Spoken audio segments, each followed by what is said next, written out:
예, 여러분 어떻게 잘 지내고 있죠? 다음 주 함께 만나서 이 부활절을 기쁘게 기념하나 했는데 다시 2주가 연기가 되어서 5월 4일에 가야 여러분들 볼 수 있게 되어서 참 안타깝게 생각합니다. 어쨌든 주님께서 계속해서 여러분들 한 분 한 분 지켜주셔서 이 시기에 더욱더 또 배우고 자신을 돌아보는 좋은 시기가 되었으면 좋겠습니다. 예, 이제 우리 이 성경 공부와 설교문 작성 이 세 번째 시간입니다. 지난번에 이야기한 것처럼 이 강의 부분과 뭐 이 설교 작성법을 따로 하지 않고 매 해당 단락마다 바로바로 거기서 강해를 살펴보고 그 강해에서 이 교리와 적용을 한번 이끌어내 봄으로 해서 어, 어떻게 본다면 보다 완전한 이 설교문 작성법을 배워가는 식으로 하려고 합니다. 예, 그래서 오늘은 지난번에 그 광고한 것처럼 우리가 교회력에 따라서 이제 오늘 월요일부터 오는 토요일까지가 여러분 고난주간입니다. 그 홀리빅이죠. 가장 이 거룩한 주간 이제 금요일 날에 사실은 예수님께서 십자가 위에서 이제 돌아가시는 날로 가시는 것으로 되어 있습니다만은 그래서 이 거룩한 주간, 이 고난 주간에 우리가 이번 시간과 다음 목요일 시간에는 이 예수님의 고난을 뭐 십자가에서의 그 고난과 죽음을 우리가 살펴보겠습니다만은 마지막 그 주간을 살펴보도록 하겠습니다. 오늘은 이제 마태복음 26장 26절에서 30절 예수님의 이 유월절 만찬과 생찬 제정이죠. 최후의 만찬입니다. 그 장면을 가지고 우리가 강해를 하면서 또 그것을 어떻게 설교로 연결할 수 있을지 교리를 이끌어내고 또 적용을 이끌어낼 수 있을지 한번 살펴보도록 하겠습니다. 그래서 조금 여러분 공식적으로 그죠? 공식적으로 본문을 읽고 그 다음에 강해, 주해, 익스포지션 그 설명을 하되 숨은 뜻을 좀 찾아내어서 설명을 한다는 것입니다. 그리고 그 이 강해로부터 도출되는 어떤 그 교리, 이 교리라고 하는 것은 보편 타당한 교리, 지금 또 타당한 교리죠. 이 강해는 어떻게 보면 과거의 사실을 캐내는 것이라면은 이 교리는 그것이 이제 현재에도 어떻게 타당할 수 있을지를 살펴보고 이 적용이라고 하는 것은 나아가서 조금 더 우리가 그 실생활에서 이 교리를 어떻게 과연 적용하느냐 하는 것을 검토하는 부분이죠. 예, 이 순서에 따라서 나가보도록 하겠습니다. 예, 그러면 먼저 여러분 이 오늘의 말씀입니다. 마태복음 26장 26절에서 30절 말씀입니다. 어, 내가 그 낭독하겠습니다. 그들이 먹을 때에 예수께서 떡을 가지사 축복하시고 떼어 제자들에게 주시며 이르시되 받아서 먹으라 이것은 내 몸이라 하시고 또 잔을 가지사 감사 기도하시고 그들에게 주시며 이르시되 너희가 다 이것을 마시라 이것은 죄 사함을 얻게 하려고 많은 사람을 위하여 흘리는 바 나의 피 곧 언약의 피니라. 그러나 너희에게 이르노니 내가 포도나무에서 난 것을 이제부터 내 아버지의 나라에서 새 것으로 너희와 함께 마시는 날까지 마시지 아니하리라 하시니라. 이에 그들이 찬미하고 감난산으로 나아가니라. 아멘. 사랑과 은혜로 충만하신 하나님, 저희들 이 코로나 사태로 인해서 제대로 외출도 못하고 제대로 활동하지 못하는 가운데 여러 가지로 답답합니다만, 그래도 이 인터넷이라고 하는 좋은 문명의 이기를 통해서 서로 이렇게 연결되어서 함께 우리의 생명이 되는 이 주님의 말씀을 공부할 수 있게 해주시니 얼마나 감사한지요. 하나님, 저희들 정말 여러 가지로 둔하고 또 게으릅니다. 하나님의 말씀을 읽지만 제대로 이해하지 못하고, 또 이해한다 하더라도 또 제대로 실천하지 못하는 저희들입니다. 전능하신 하나님, 부족한 저희들 정말 그대로 두지 마시고 주님의 지혜와 성령의 능력을 주셔서 이 말씀을 참으로 제대로 깨닫고 또 실천하며 나아가서 저희들 이 말씀을 과연 설교로 어떻게 연결할까 하는 것을 배우고 있습니다만, 저희들이 입을 열어서 주님의 진리를 또 전파하는 단계까지 나아갈 수 있도록 우리 친구들 한 사람 한 사람 축복해 주시고 인도해 주시옵소서. 아무쪼록 저희들 이 코로나 사태 주님의 은혜 안에서 잘 이겨서 오히려 이 기간에 또 더 기도하고 더 주님 바라보고 더 말씀 듣고 해서 성장하는 저희들 될 수 있도록 하나님 복의 복을 더해 주시옵소서. 우리 주 예수 그리스도의 이름으로 간절히 기도드리옵나이다. 아멘.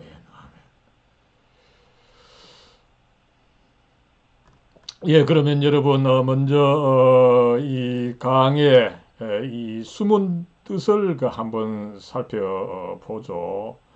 여러분 제가 이미 말씀을 드렸습니다만은 이 강의 부분에서는 그 해당 본문 말씀의 그 전후 문맥을 살피는 것이 매우 중요하다, 이렇게 말씀을 드렸습니다. 그랬을 때 오늘 이 26장 17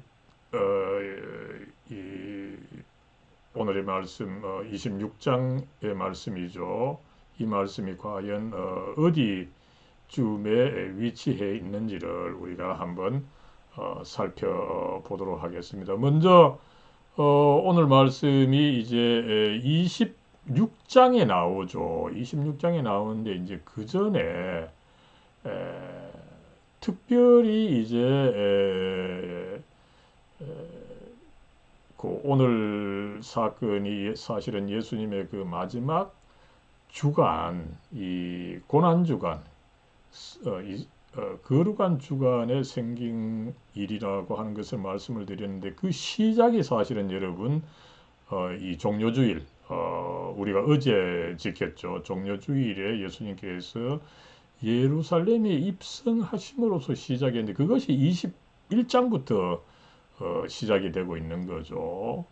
그래서 이 예루살렘에 입성하시고 나서 어떻게 됐습니까? 바로 이제 예수님께서 이 성전에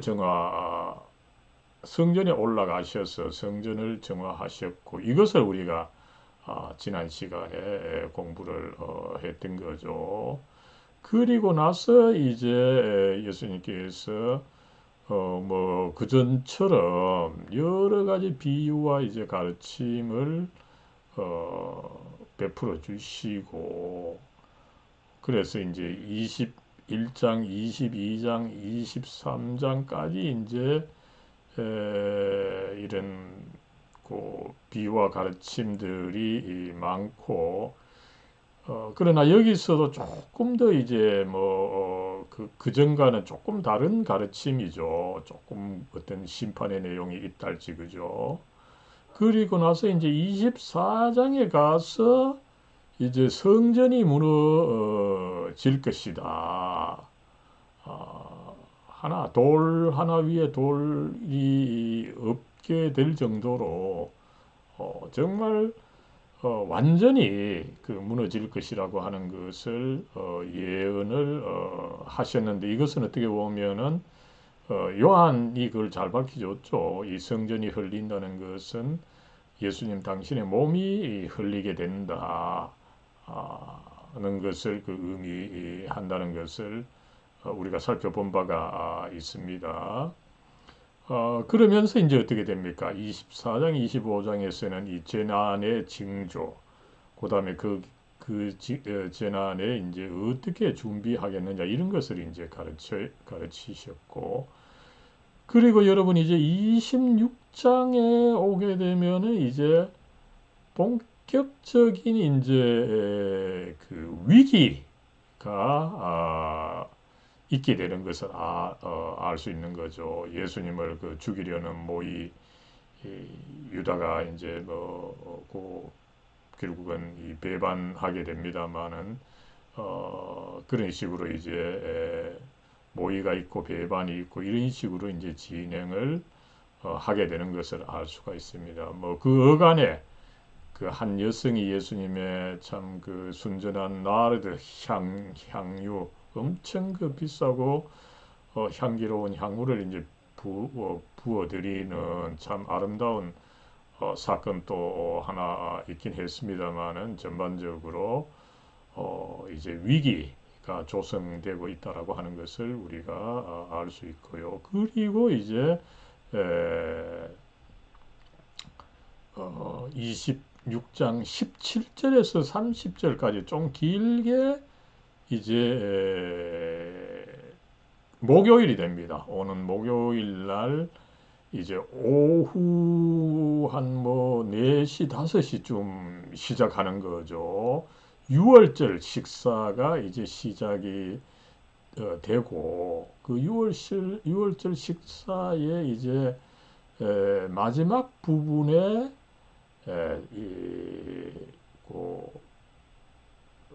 나중에 이제 성찬으로 발전된 이 최후의 그 만찬을 하시게 됐던 것인데, 이제 이것을 오늘 우리가 주로 다뤄보려는 거죠. 그리고 여러분, 곧 예수님께서는 이제 겟세마네 동산에 가셔서 기도하시고 이제 내려오시다가 결국은 이 체포를 당하시게 된 거죠.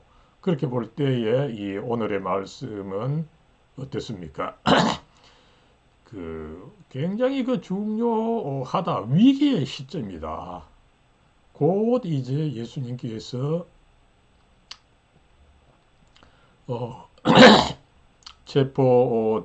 체포되시는 전 과정으로서 그 위기의 그 지점이라고 하는 것을 우리가 알 수 있는 거죠.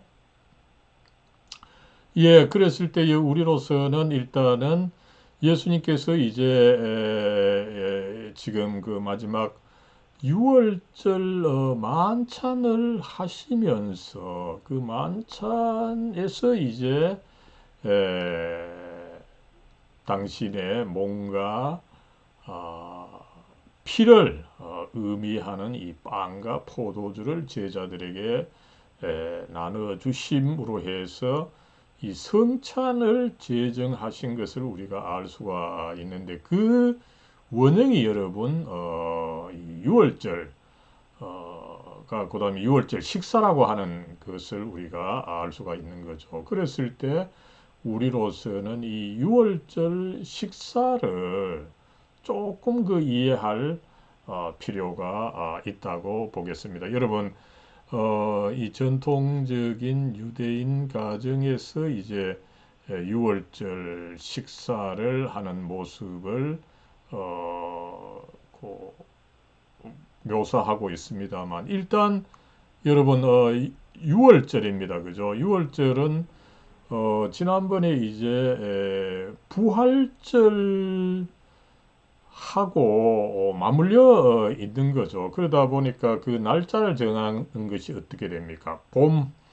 봄에 이제 있게 되는 거죠. 그러다 보니까 추분 다음에 오는 그 보름, 그 보름 다음에 오는 이제 그 뭐 이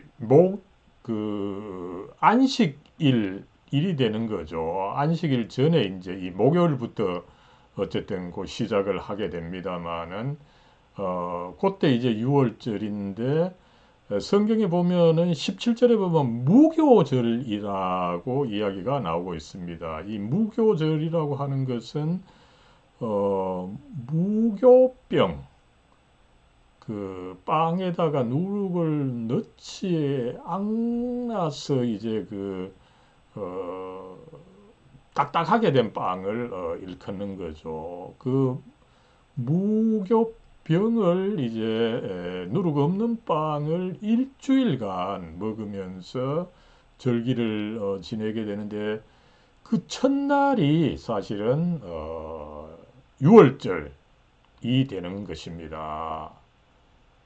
그래서 무교절과 이 6월절이 같은 것 같지만, 무교절이 이제 6월절을 포함하는 일주일을 의미하고 그 시작날이 6월절이다, 이렇게 우리가 이해를 하면 되겠습니다. 그럴 때에 이제 이 6월절에는 이제 이 식사가 그 중요한데, 이게 이제 시작하는 어, 그러니까 여러분 사실상에 있어서 이 무교절은 금요일입니다. 그러나 유대인들은 하루의 시작이 그전 해질녘부터 시작하는 거죠. 그러다 보니까 목요일 저녁에 이제 이 6월절 만찬을 시작함으로 해서 6월절이 시작이 되는 거죠. 이 6월절 식사 여러분, 양을 이제 죽여서 지금 보면은 이렇게 좀 구워 놓은 것을 알 수가 있고, 그죠? 양이 중요하고, 그 다음에 이제 여기에 보면은 이 나물인데 이것은 쓴 나물이죠, 그죠? 그리고 이제 이 빵인데, 빵은 누룩이 없이 만들어진 그 무교병임을 알 수가 있습니다. 그래서 초기에서는 좀 이렇게 느슨하게 뭐 이렇게 했습니다만, 오늘날 이제 6월절 식사는 굉장히 그 발전된 모습으로 이렇게 6가지가 정확하게 에, 차려지게 되고, 옆에 이제 포도주, 그리고 중요한 게 사실은 여러분 여기 보이는 이 무교병인 거죠. 누룩 없이 만들어진 이 빵입니다. 먼저 여러분 여기서 이제 나무를 한번 보면은 이 세 가지의 나무를 준비한다 그러죠. 여기에 먼저 여러분, 이게 사실은 이 서양의 와사비 같은 것입니까? 굉장히 이제 쓴 거죠. 와사비 같이 이 나무를 이렇게 찧어서 이렇게 만들어 놓고, 그 다음에 여러분 또 조금 이 쓴 것이 사실은 이 파슬리입니다. 파슬리가 있고, 그 다음에 이 상치가 또 조금 쓴 게 있죠, 그죠? 그래서 이 세 가지 종류의 쓴 나물이 있고, 이게 너무 쓰다 보니까 여기에 이제 사과잼 비슷한 이 잼이 있고, 그 다음에 이제 여러분 이것이 이제 사실은 여기는 이제 양을 직접 보이게 했습니다만은, 양의 정강이뼈가 뭡니까? 그 무릎 밑에서 발목으로 가는 그 뼈인데, 그 뼈가 사실은 뒤쪽에는 좀 작은 게 있고 앞쪽에 이제 강한 이걸 뭐 경골 혹은 뭐 여러분들이 이 촛대뼈입니다. 그죠? 어떤 그 힘을 그 상징하는 거죠.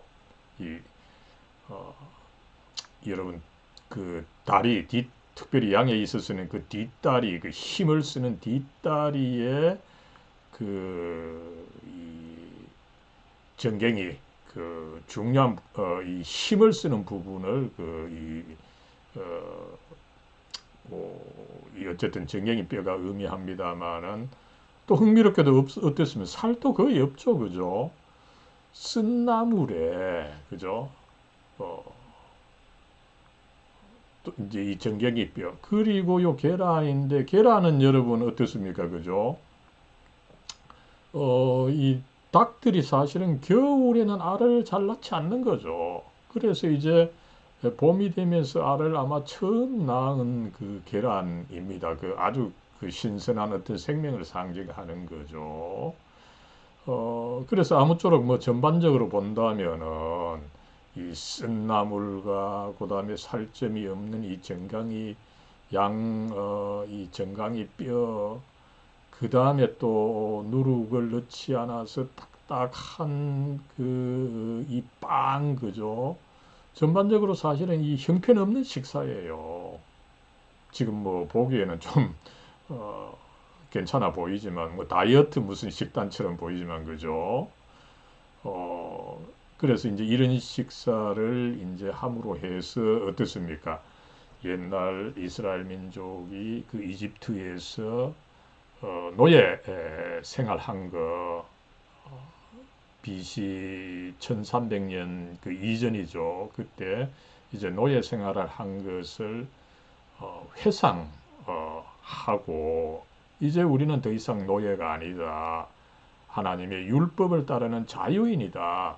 이것을 이제 하는 수행해보는 이 절기가 바로 이 유월절인 것이죠.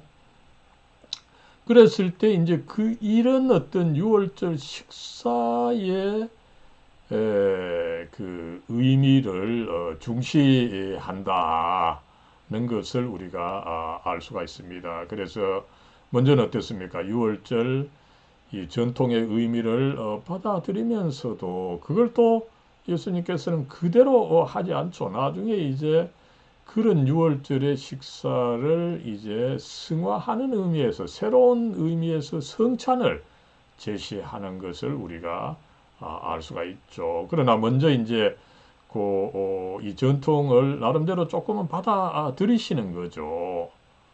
그래서 이제 26절에 보면은 그들이 먹을 때에 이것은 이제 메투엘리가 잘 설명을 하고 있죠. 6월절 식사의 후반부라고 합니다. 특별히 이 후반부에 그 희생 제물을 먹는 이 잔치의 시간이라는 거죠. 앞에서 여러분들 고 봤죠, 그죠? 이 사실상 원래는 이 양을 이렇게 좀 잡아서 크게 하고 이제 나중에 이 정강이 뼈로 이제 발전하게 됩니다만, 그죠?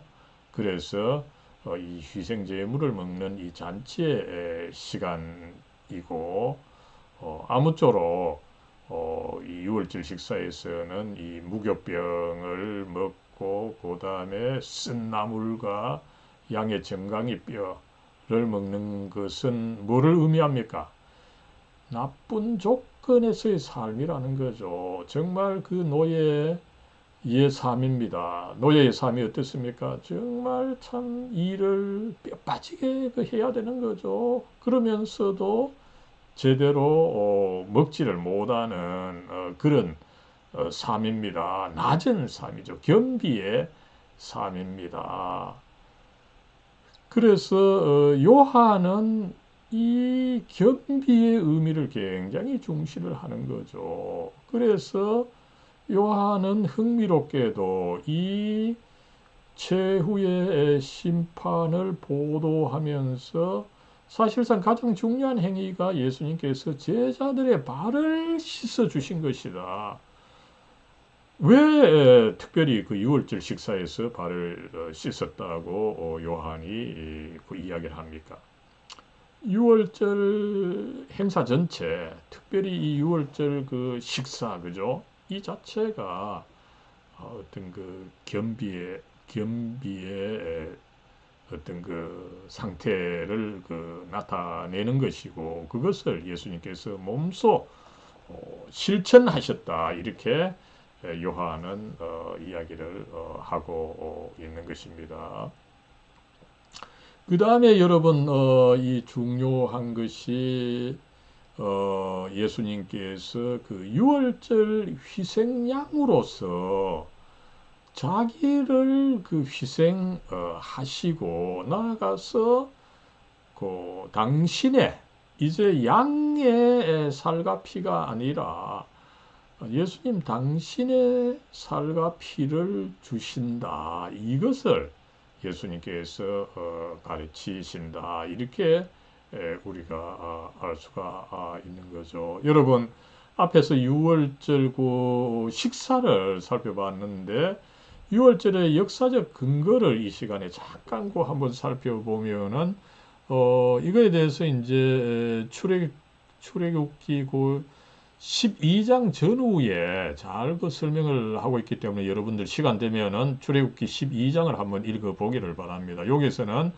잠시 그 출애굽기 12장 21절에서 뭐 23절만 잠깐 한번 보면은 어떻습니까? 모세가 이스라엘 모든 장로를 불러서 그들에게 이르되 너희는 나가서 너희의 가족대로 어린 양을 택하여 유월절 어린 양으로 잡고 우슬초 묶음을 가져다가 그릇에 담은 피에 적셔서 그 피를 문 임방과 좌우 설주에 뿌리고 아침까지 한 사람도 자기 집 문 밖에 나가지 말라. 여호와께서 애굽 사람들에게 재앙을 내리시고 지나가실 때에 문 임방과 좌우 문설주의 피를 보시면 여호와께서 그 문을 넘으시고 멸하는 자에게 너희 집에 들어가서 너희를 치지 못하게 하실 것임이니라.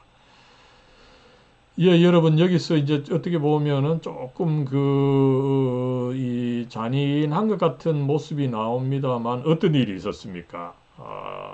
이스라엘 민족이 이집트에서 노예로 살 때에 모세가 이제 지도자로 나타나서 이집트의 그 왕 파라오 왕에게 이제 이스라엘 백성을 해방시켜 주십시오. 우리는 처지가 좋지 않더라도 여호와 하나님을 섬기며 살겠습니다. 이렇게 했을 때에 이스라엘 민족의 그 노동의 가치를 안 그 바로 왕이 이스라엘 민족을 보내주지 않았던 거죠. 그래서 모세가 혈련단신의 그 힘으로 그죠, 하나님의 도움을 받아서 이제 9가지 재앙을 이제 내린 거죠. 그죠? 뭐 파리떼가 오게 되고 뭐 또 개구리가 있게 되고 그다음에 또 이집트의 나일강이 핏물처럼 변하고 여러 가지 이 기적적인 재앙이 내렸지만 이 왕이 말을 듣지를 않자 이제 마지막 재앙으로서 이스라엘에 있는 이집트에 있는 모든 이 장자들 처음 태어난 이 존재들 뭐 사람이든지 동물이든지 그 재앙은 사실은 여러분 보편적으로 내리는 것을 알 수가 있는 거죠. 당시 유대인이라고 해서 안 내린 것은 아닙니다. 그러나 하나님께서는 하나님의 자녀들에게는 그런 재앙과 시험을 통과할 수 있는 어떤 아이디어, 영감을 주시는 거죠. 그랬을 때 이집트 땅에 있는 모든 그 장자들, 유대인이든지 아니면 이집트 사람이 다 좋지만, 다만 이제 뭡니까? 22절에 나온 것처럼 이 문의 좌우의 그 문설주죠. 이 좌우의 그 설주, 선 기둥이다 이 말이죠. 서 있는 기둥, 이 좌우의 기둥과 그 다음에 여러분 이것을 이제 임방이라 그러죠, 그죠? 문임방, 이 가로지른 이 문임방에 이제 양의 피를 묻혀 놓으면은 이제 죽음의 어떤 그 신이 지나가서 이제 모든 장자들을 치겠는데, 이 양의 피가 묻혀 있는 이 문은 들어가지 않고 지나간다. 여기서 지나가신다. 이 표현을 썼죠. 영어로는 pass over입니다. 우리 어려운 한자말로 유월이라는 거죠. 넘어간다는 뜻입니다. 그죠? 죽음이 그 집안에는 미치지 않고 그 죽음이 그 집안을 넘어간다. 그죠? 여러분 이것이 참 중요합니다. 나중에 이제 우리가 마태복음 16장 16절 이 베드로가 예수 그리스도를 예수님을 이제 그 그리스도로 고백하죠. 주는 그리스도시요 살아계신 하나님의 아들이시니이다. 이렇게 이제 예수님을 주님으로 고백했을 때 예수님께서 베드로에게 이제 축복을 하시면서 지옥의 권세가 너를 이기지 못할 것이다. 그죠? 여러분 참 어려운 일, 죽음 결국은 우리 모두에게 닥칩니다. 그러나 여기서 하나님께서 이 구원의 방도를 주님의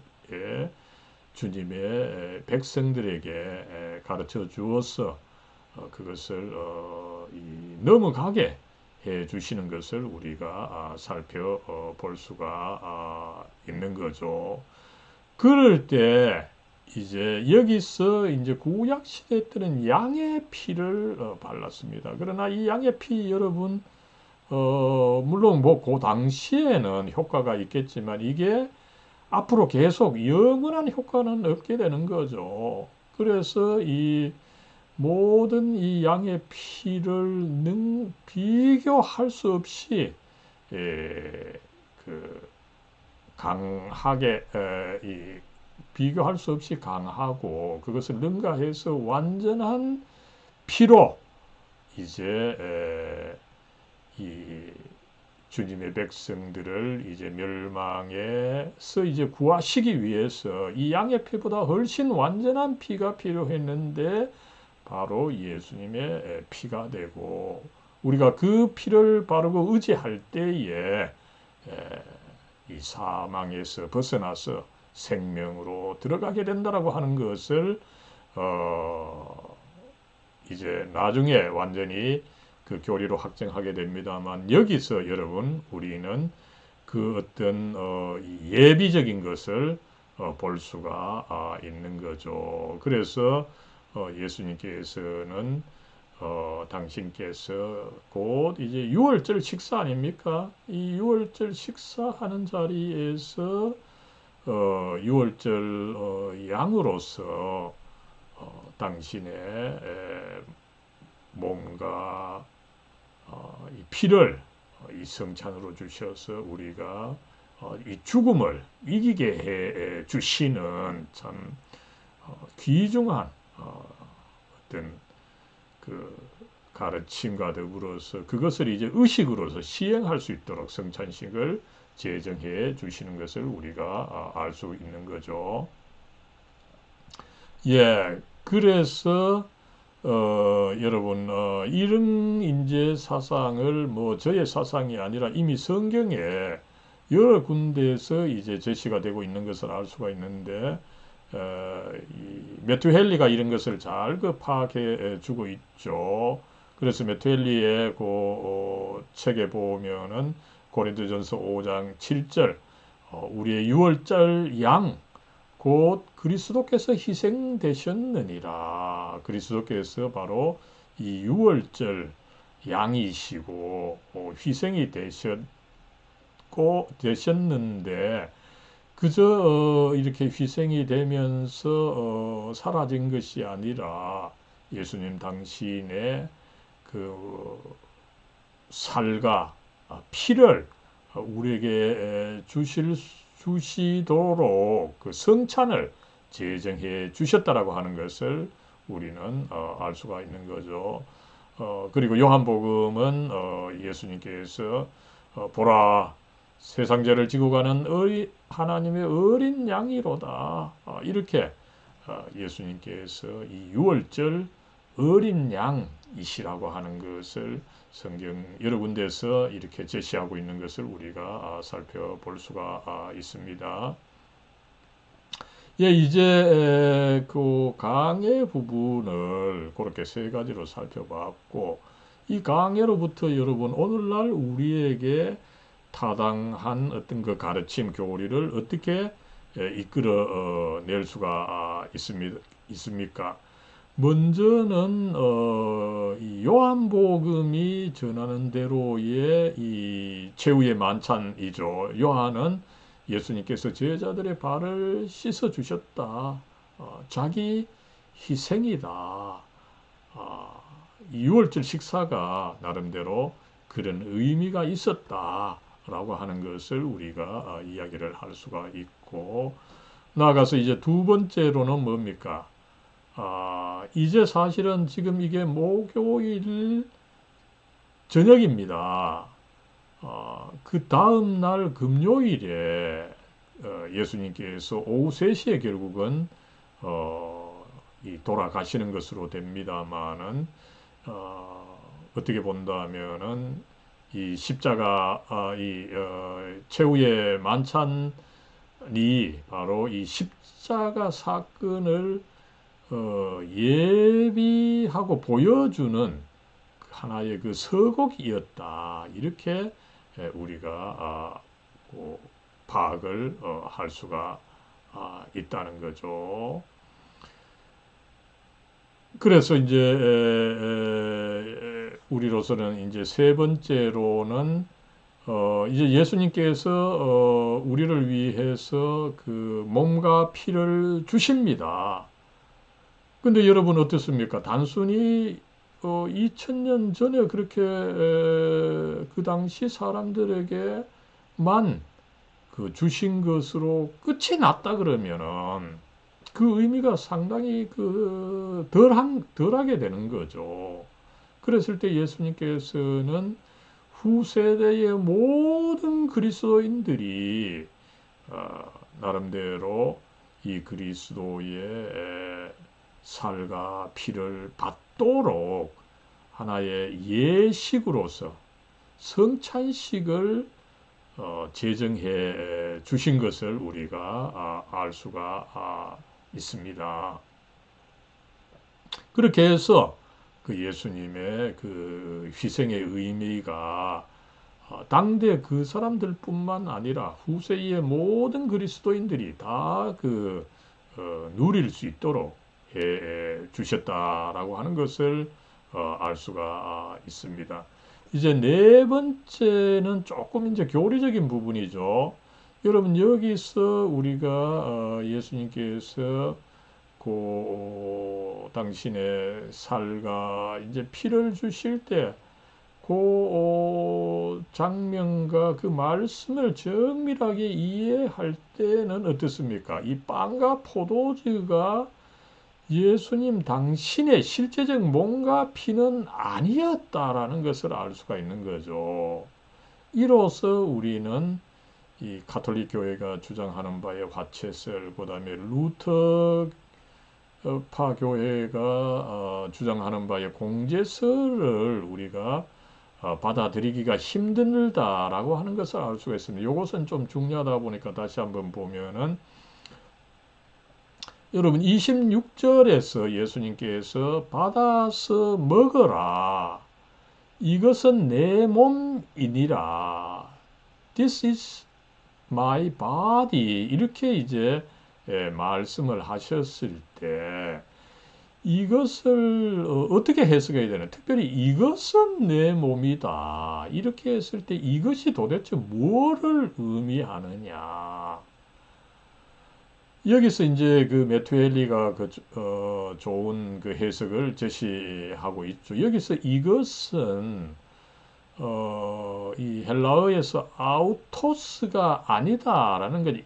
예수님께서 이제 이 떡을 이제 잡으시고 이 이제 이것이 내 몸이다 이렇게 했을 때 단순히 이 떡이 아니다라고 하는 것을 메투헬리가 주장하고 있는 거죠.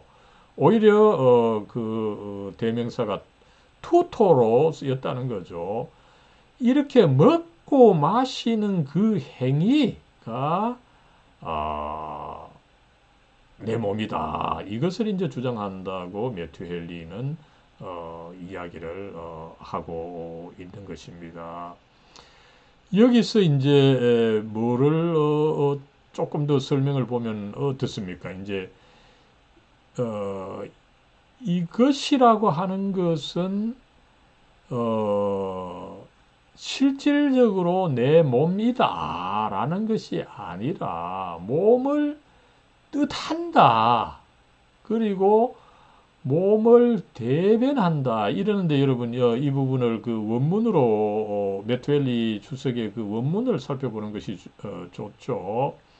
그래서 원문에 보면은 This is my body, spiritually and sacramentally.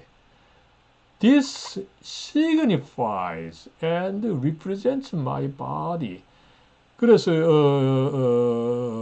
예수님께서 이 빵을 들고 이것은 내 몸이다 이렇게 말씀을 하셨는데 그것이 몸이 되려면 뭡니까?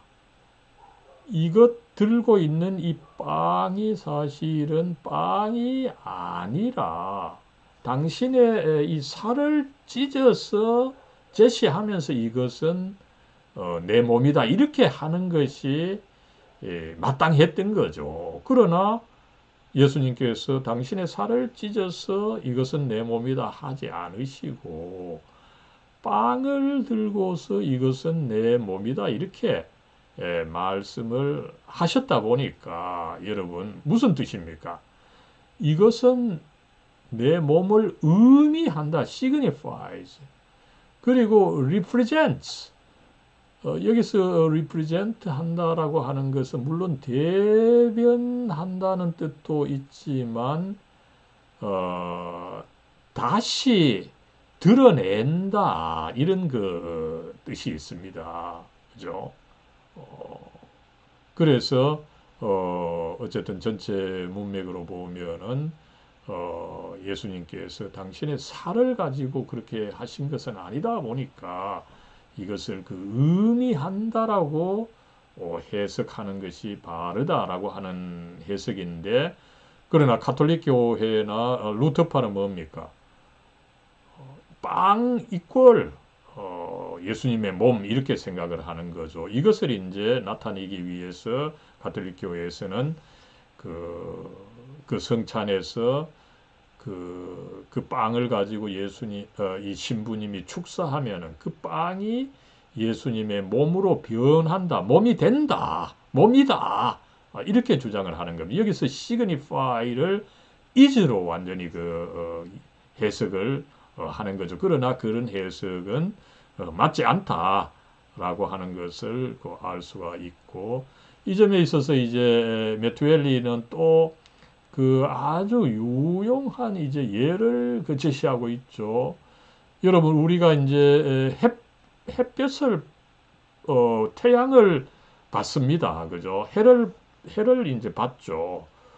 그러나 뭐 엄청나게 큰 해를 받으면 어떻게 저는 뭐 먼지도 안 될 정도로 순식간에 사라지겠죠. 해를 직접 받으면 그죠. 태양을 받는다라고 하는 것은 뭡니까?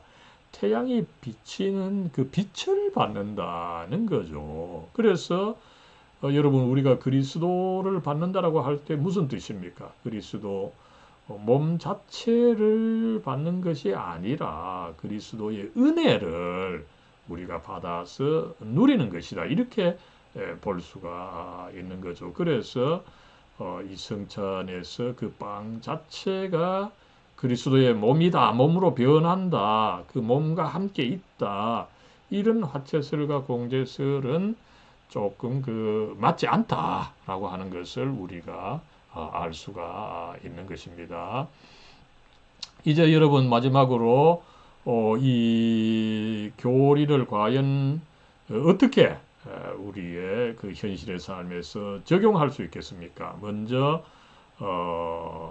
이 성찬식 그 유월절의 의미를 살려서 이 자신을 낮추는 것, 이 겸비하게 되는 것을 의미하고 있는데 실제로 나는 그것을 실천하고 있는가, 봉사하고 있는가, 이것을 물어볼 수가 있고, 그 다음에 우리가 예수님을 이제 믿을 때 예수님께서 참으로 유월절 어린 양으로서 당신 자신을 희생하셨다.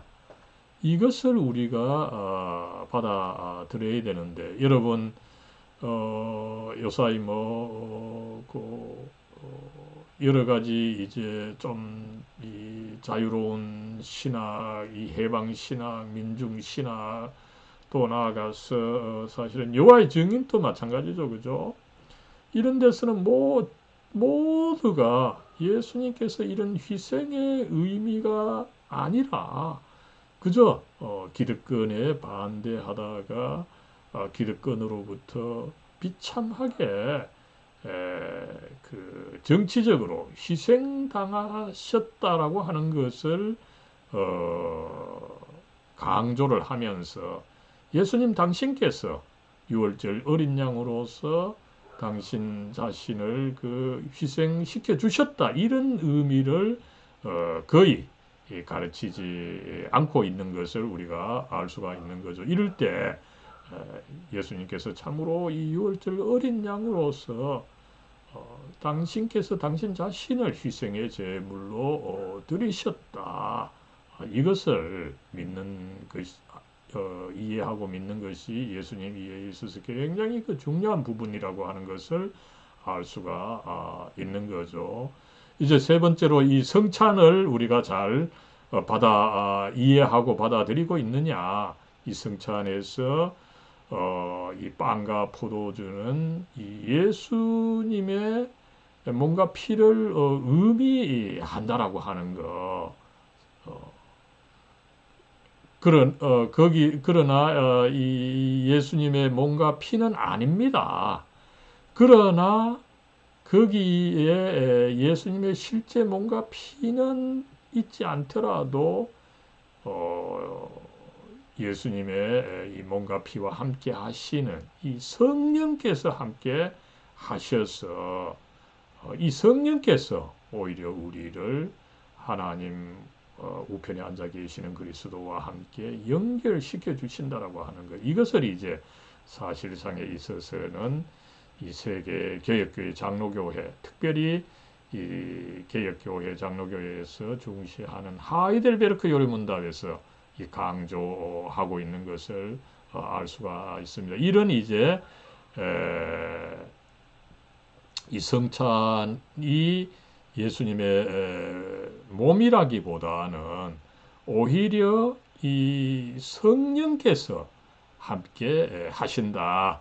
그래서 이 칼빈은 영적 임재설을 가르친 바가 있습니다만은 오늘날 많은 이 장로교회를 비롯한 많은 개신교회들은 이 영적 임재설을 믿고 있습니다만 이것을 우리가 다시금 오늘 말씀에서 한번 확인을 하게 되고 우리가 이것을 참 제대로 이해함으로 해서 우리가 홀로 있지 않고 이 성찬을 받음으로써 이 성찬과 함께 하시는 성령을 통해서 우리가 하늘 하나님 우편에 앉아 계시는 그리스도와 연결이 되어 있다.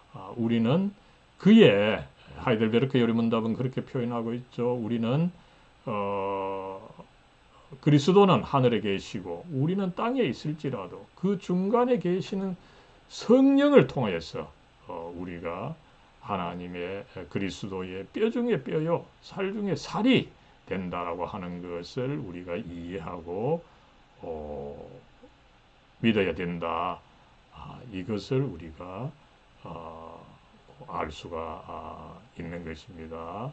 예, 이렇게 해서 오늘 그 예수님의 그 최후의 만찬, 그 성찬식 제정 그 사건을 가지고 이렇게 한번 살펴봤습니다.